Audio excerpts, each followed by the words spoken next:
I never thought I would spend the last chapter of my life in a place with beige walls, polished floors, and a name printed neatly on my wristband. If you had asked me 10 years ago where I would grow old, I would grow old. I would have told you, in my own house, in my own chair, by my own window. But life has a way of making decisions for you when your knees start to tremble and your children start to worry. Today, I stand before you not to complain, not to frighten you, but to tell you the truth, the kind of truth that only reveals itself at 3 a.m. when the hallway lights never turn off and sleep doesn't come easy. This is why I regret moving into a nursing home. 6 hard truths you must know before you ever make the same choice.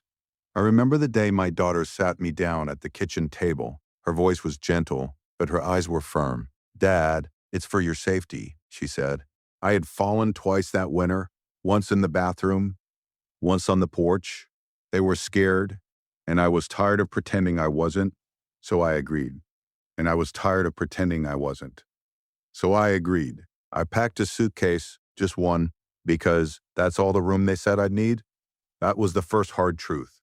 When you move into a nursing home, your world shrinks overnight. Decades of memories, furniture you chose with your wife, the dent in the hallway wall from when your son rode his bike indoors, all of it reduced to a small room with space for a bed, a dresser, and a chair that isn't really yours. I told myself it was just stuff, but it wasn't it. It was identity. A home is not wood and bricks. It is proof that you lived. In the nursing home, every door looks the same. Every hallway smells faintly of disinfectant. Your life becomes a number on a clipboard. You don't realize how much space you need to feel human until it's gone. The second hard truth is this: independence fades faster than you expect. I thought I was moving there for a little help. That's what they called it, just some assistance with meals and medication. But slowly, without anyone announcing it, decisions stopped being mine. When to eat, when to shower, when to take a walk, even when to sleep. There is a schedule, and it does not bend easily. I used to wake up at dawn, brew my coffee strong, and sit by the window. Here, breakfast is at 7:30 sharp. If you're late, you miss it. If you want coffee at 5 in the morning, you wait. You might think that sounds small. It isn't. Freedom is built on small. It isn't. Freedom is built on small choices. When those choices disappear, something inside you grows quiet. The third hard truth is loneliness can feel louder in a building full of people. That surprised me the most. There are dozens of residents here. Laughter echoes from the activity room. Televisions murmur behind thin walls. Nurses walk in and out all day. And yet, I have never felt silence like this. In my old neighborhood, I knew the mailman's name. I argued about baseball scores. I waved at children riding scooters. Here, conversations are often about medication, pain levels, or what day it is. Friendships form, yes, but they also end suddenly. One week you're playing cards with a man named Walter. The next week his chair is empty and no one says much. You learn not to get too attached.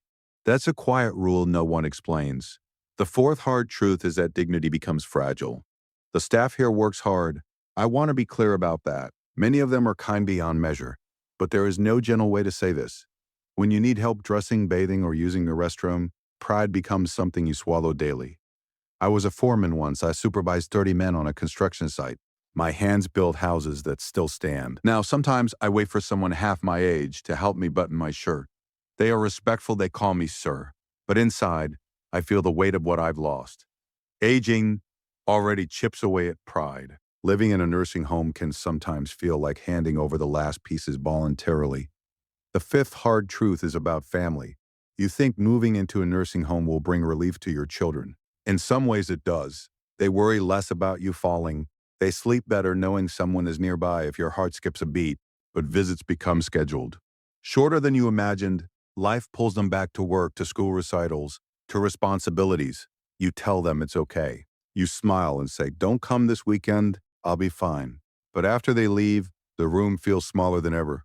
I used to host Sunday dinners. The table was loud, crowded, alive. Now, holidays are often celebrated in a shared dining hall with paper decorations taped to the walls. It's not the same, it can't be, and no one is to blame. That's what makes it harder. The sixth hard truth is the one few people dare to speak. Time feels different here at home. Even quiet days felt like they belonged to me. I could fix a drawer, water the garden, watch the rain from my porch. Here days blend together. Activities are planned to keep us busy. Bingo, exercise class, movie afternoons, some of it is enjoyable. But there is an underlying awareness that this is a waiting room, not for an appointment. For the end, when you live in a nursing home, you become deeply aware of mortality. Ambulances come and go. Rooms are cleared out swiftly. New residents arrive with the same hesitant eyes I once had. You begin to measure time not in years, but in seasons, in visits and birthdays you hope to see. Now you may be listening to me and thinking, it can't be all bad. And you're right, there is care here. There is safety. When I slipped last month, someone was there within minutes. When my blood pressure rose, a nurse monitored me through the night. These things matter. For some people, a nursing home is the right and necessary choice. I do not deny that, but I regret not fighting harder to stay home longer. I regret not exploring more options, part-time caregivers, community programs, adapting my house to make it safer. I regret underestimating how much environment shapes the soul. If you are younger and listening to me, talk to your family now. Make plans while you are strong. Save money, not just for retirement, but for independence. Modify your home early. Build a support network in your community. Do not wait for a fall to force your hand. If you are a son or daughter considering this decision for your parent, sit with them longer. Ask them what they fear most. It may not be injury. It may be invisibility. And if you are someone my age standing on the edge of this choice, know this. A nursing home provides care, but it cannot replace a life built over decades. We trade risk for routine, space for supervision, independence for assistance. Sometimes that trade is necessary, but it is never small. At night, when the corridor grows quiet and the soft buzz of fluorescent lights fills the air, I close my eyes and picture my old living room. The worn armrest of my chair, the clock that ticked a little too loudly, the way afternoon sunlight stretched across the floor. I did not know back then that those ordinary details were treasures. That is perhaps the hardest truth of all. You rarely realize you are living your best days until they are behind you. So learn from an old man who has had time to think.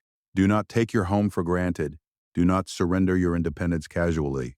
Plan, prepare, and hold tightly to the pieces of your life that make you feel like yourself. Because once you trade them for safety and structure, you may find, as I did, that comfort is not the same as belonging. And belonging, my friends, is what makes a place worth calling home.